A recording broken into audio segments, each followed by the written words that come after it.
Healthy diet అనగానే అందులో రకరకాల ఫుడ్స్‌తో పాటు పాలని కూడా యాడ్ చేస్తారు. దీనికి కారణం ఇందులోని పోషకాలే. చిన్న పిల్లల దగ్గర నుంచి పెద్దవారి వరకి పాలని తాగటం వల్ల ఎన్నో లాభాలు ఉంటాయి.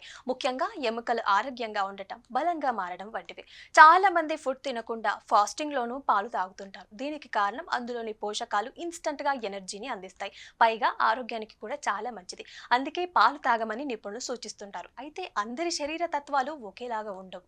అందుకోసమే కొంతమంది పాలు తాగితే ఆరోగ్యంగా ఉండడం పక్కన పెడితే అనారోగ్య సమస్యలు వస్తాయి. అలాంటి వారు పాలని అవాయిడ్ చేయడం మంచిది. పాలలో హార్మోన్స్, ఈస్ట్రోజన్, గ్రోత్ హార్మోన్స్ కొంతమందిని ఎఫెక్ట్ చేస్తాయి. ఎలుకల మీద జరిగిన పరిశోధనలో ఈస్ట్రోజన్ లెవెల్స్ ఎక్కువగా ఉండే పాలు తాగితే కొన్ని సమస్యలు వస్తాయని తెలిసింది. ఇదే విషయంలో ఇంకా మానవుల మీద పరిశోధనలు కొనసాగుతూనే ఉన్నాయి. అదేవిధంగా ఎదిగే ఆడపిల్లలకి పాలని తాగిపిస్తే అందులోని కొన్ని హార్మోన్స్ కారణంగా ముందుగానే పీరియడ్స్ వంటి సమస్యలు ఫేస్ చేస్తారని కూడా తేలింది.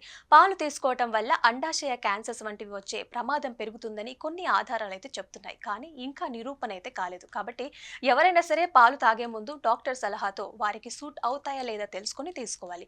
అయితే పోషకాల గురించి పాలని తీసుకోవాలనుకుంటే ఇతర ప్రత్యామ్నాయాలని కూడా ఎంచుకోవచ్చు.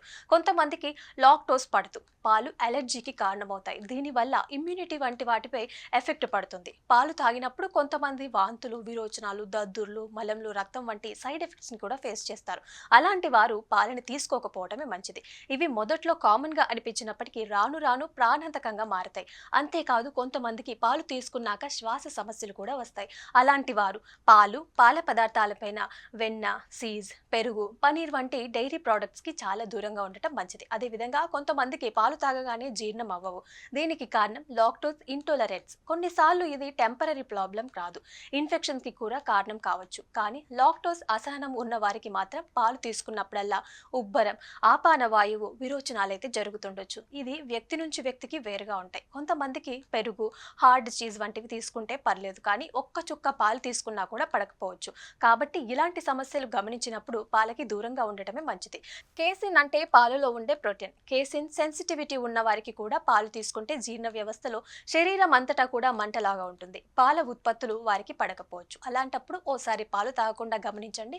గమనించిన తర్వాత పాలు తాగినప్పుడే సమస్య ఉంటే పాలకి దూరంగా ఉండటం మంచిది.